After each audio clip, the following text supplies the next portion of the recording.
welcome this important motion from the regional group, and the Social Democrats will be supporting it. Transport is a disability issue. Transport is about accessing education, having employment, being able to meet friends, and in general, living an independent life.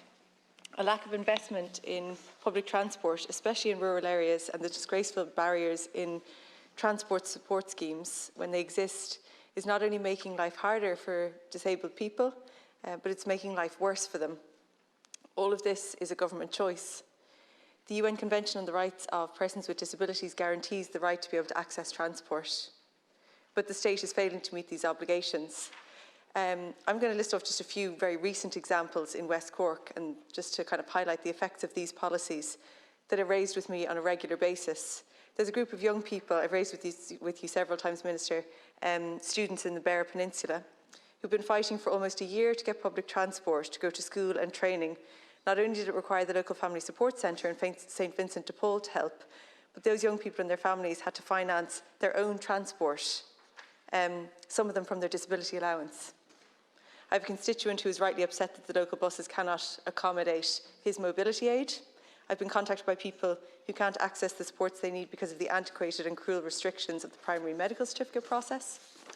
And then there is the utter government failure to replace the Mobility Allowance and the Motorised Transport Grant, which was discontinued a decade ago.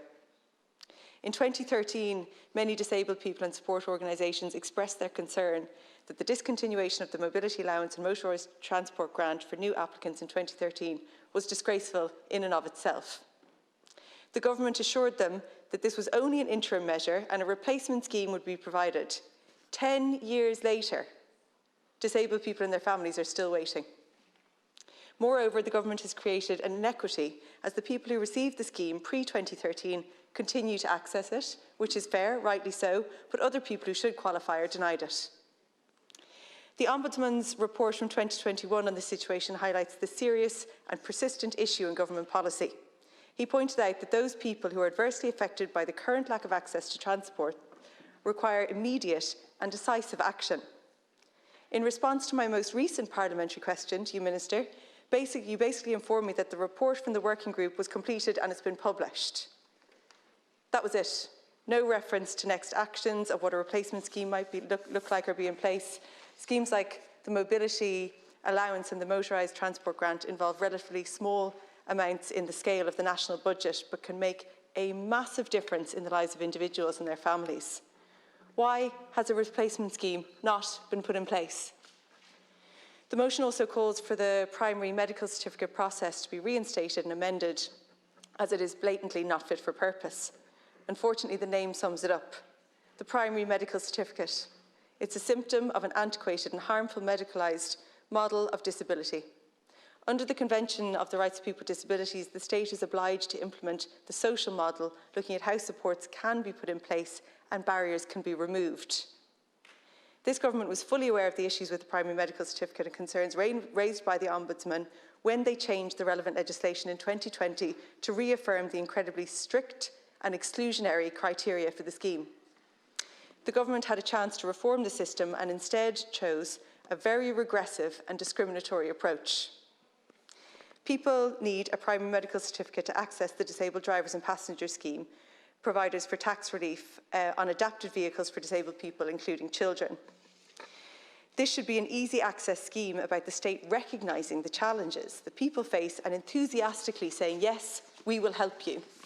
Instead, people face the opposite, a bureaucratic process designed to make it as hard as possible and to exclude as many people as possible. I've previously raised the case of a young Cork woman who had a hand amputated due to a really rare cancer.